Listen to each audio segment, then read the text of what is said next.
Hello there guys and welcome back to 100% Chelsea for my preview of the Burnley versus Chelsea game taking place on Sunday with the kickoff being at 1:30, obviously PM. Please excuse the headphones and the microphone. I'm just using it as a microphone because this room, I'm staying at my friend's house in Vienna and it's very echoey. I'm not sure if you can still hear the echoey bit with the microphone, but without it was just terrible. So please excuse that. Won't happen again. But yeah, starting off with our opponent, Burnley, obviously. They are in 12th with 29 points. And the remarkable thing about, the whole situation is that 28 of their 29 points, they picked up at home. So 28 points at home, only one away. And those 28 points, that's out of 36 possible.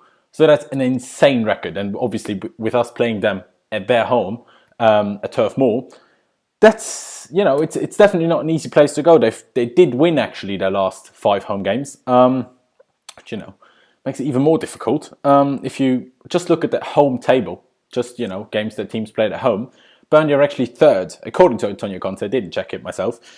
Chelsea are top of that with 33 points. Spurs are 2nd with 32 points. And Burnley are 3rd with 28 points. So it's definitely and 100% not going to be an easy game. That's for sure. Obviously, Andre Gray is their, main man, their target man, their danger man. With 6 goals, he's currently their top scorer. I checked their recent games, and they tend to play a 4-4-2. Obviously, a lot of smaller teams have replicated our 3-4-3 formation when playing against us.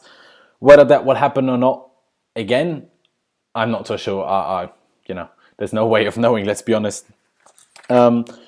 Talking about how Burnley play, Antonio Conte actually talked about it in his press conference, which I'm going to come to in more detail a little bit later on. Obviously he talked about expecting a very difficult game. Obviously their home record, which is incredible. Talked about Gray, who's a very good and very clever player who always looks out for that second ball and is always in a good position to, run in behind and all that kind of stuff. So obviously that's something we have to pay great attention to. Their standard game is a long ball and then playing for the second ball. And that is not an easy game to deal with. We all know that that's what smaller clubs in England do. And it's never easy to deal with. That's why the English league is, named the most competitive league and the most difficult to beat anyone.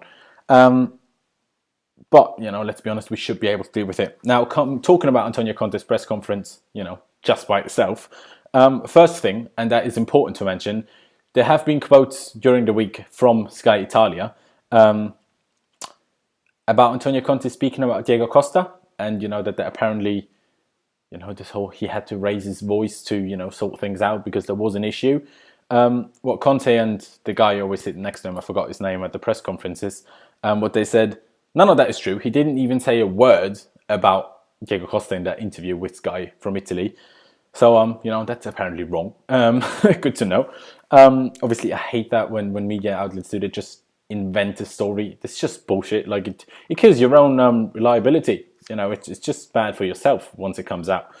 But, I guess it got clicks and sells and whatnot until Chelsea confirmed that it was bullshit. Antonio Conte said after what he talked about Burnley that we are studying them very well. And it's definitely going to be a difficult game.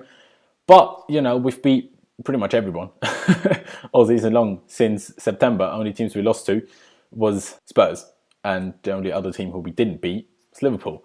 So pretty much everyone else we beat, which is obviously good. Obviously we played can't speak today. We played Burnley very early on in the season, beat them 3-0 at home before switching to the 3-4-3 formation. Then he talked about, in his opinion, there still being 6 teams who can still win the Premier League, and if we do think and believe that we've already won it just because we're 9 points clear, there will be a great mistake, and it could lead to a dramatic change of the situation in the table and us not winning it. And he's completely right. I mean, if I'm honest, I very much doubt that teams like Man United, Man City and Arsenal will still be able to catch up to us because the gap is really big. But to Tottenham, 9 points is not that much. I don't think we'll lose it because I don't even think we'll lose 3 more games, let alone 3 more than them. But we can't think of it like it's done. Well, we as fans can, but not the team, not the manager. So I think that's a very good approach. Obviously, after the Arsenal game, most of you probably would have seen on social media, the manager gave himself and the players time off. for a few days. Conte went to Turin, watched the Juventus versus Inter game, according to him, just for, relaxing and not to scout anyone or look at any particular players. Courtois went to the Super Bowl, which obviously took place last Sunday in America. Luiz, for example, went to Paris, but obviously, after a couple of days rest, which is obviously good for them, because we had a busy period with FA Cup, Liverpool, and now Arsenal, 2 big games as well. It was good to give them a few days off, and that's the advantage of not being in Europe. You can give them a few days off here and there, because you always have enough time to train. He talked about his substitutions because he was asked why he usually tends to take off Hazard. He said there's always a reason for his substitutions. Sometimes it's to preserve a player, sometimes it has tactical reasons, and sometimes it's just like against Arsenal when he took Hazard off, just to give him a round of applause for, to be appreciated by the fans individually for a very, very good performance. Like Antonio Conte said, not just on the ball, but also off the ball, which he was very happy with apparently. Which I think is, is obviously good. I mean, we all know that managers don't just make substitutions for fun, but it's always interesting to hear it actually from the manager's mouth, if you know what I'm saying. According to Antonio Conte, everyone is fit and available. Obviously, the last training session before the game isn't done yet, so there could still be injuries happening or something. But now everyone is fit and available. Also, David Luiz is, who, as we know, is playing with pain in his knee, small knee injury. But what Antonio Conte said is he's showing him that he is a warrior, and even with the pain in his knee, he's playing very, very well, which we all know. But just confirmed pretty much by the manager.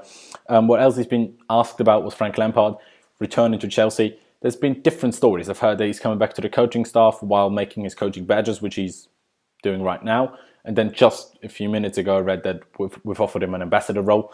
I'm not sure whether while he's making his coaching badges, he's in the staff, part of the staff, and after that he's becoming an ambassador before becoming properly part of the coaching staff after finishing his badges. I'm not so sure about that, but what the main thing is that he's back. Conte said, he's a manager, not a manager, a legend at the club, and that's pretty much all that Antonio Conte said in the press conference. There were a lot of other talks, but nothing important, nothing worth mentioning. Talking about how we are going to approach the game, and I don't think we'll change a lot. I don't think we'll change anything, if I'm completely honest. I think the exact same team that started against Arsenal will start against Burnley. Of course, there is always this argument, yes, you should start Fabregas against a smaller team like Burnley. But like I said before, Burnley have got 28 points out of 36 at home. That is an incredible record. So I'm pretty sure it will stay the exact same. Courtois in goal, Gary Cahill as the left-sided centre-back, David Luiz in the middle, Cesar Spilicueta on the right, Victor Moses and Marcos Alonso being the 2 wing-backs, and then, next to N'Golo Kante, who is obviously a given. I'm pretty much sure, will be Nemanja Matic and not Cesc Fabregas. Even though I'd like to see Fabregas, I can just see Nemanja Matic playing because, he talked about the long balls, the second balls, and because Matic is tall, because Matic is strong and just better at intercepting the play, he's just better suited for that kind of game and for that kind of opposition. And then obviously, the attacking players will, I think, stay exactly the same as well with Hazard, Diego Costa and Pedro. Again, like I've been saying for weeks now in every preview, there is obviously the chance of Willian playing, but I think Pedro is in really good form right now, playing really well. And, when Willian played against Liverpool, he didn't do so well, in my opinion. So I can just see Pedro starting. Coming to a prediction, for the final result. Like I said earlier, we beat everyone but Spurs and Liverpool we drew since changing to a 3-4-3 formation. So, let's be honest, we'll probably win. I am going for a 2-0 victory. See, even though they do tend to score at home, and obviously they've been taking a lot of points at home, I think we'll be able to deal with their threats going forward. Because, not a lot of teams play the 3-4-3. And I'm not 100% sure if they can deal with it. And if they do replicate our formation to possibly perform better against us, it's even better for us because they're not used to playing the formation. But yeah, my prediction is a 2-0. Leave me all of your predictions down in the comment section below. But yeah, that's pretty much all I've got to say. Again, sorry if the sound isn't perfect, and sorry for this here. It just looks a bit weird, doesn't it, on camera? But yeah, there's nothing really I could have done about it. Leave a like if you did enjoy the video. Leave me all of your thoughts on the game down in the comment section below. Predicted lineups, predicted, match predictions, and anything else you want to, just say. Just leave it down in the comments below. There will be this thing again. Let's put it here. where you can subscribe. Click it and you will be subscribed. We massively do appreciate that. But yeah, thank you guys for watching. Hope you guys did enjoy it. Up to Chelsea. Can't wait for Sunday. And I'll see you next time.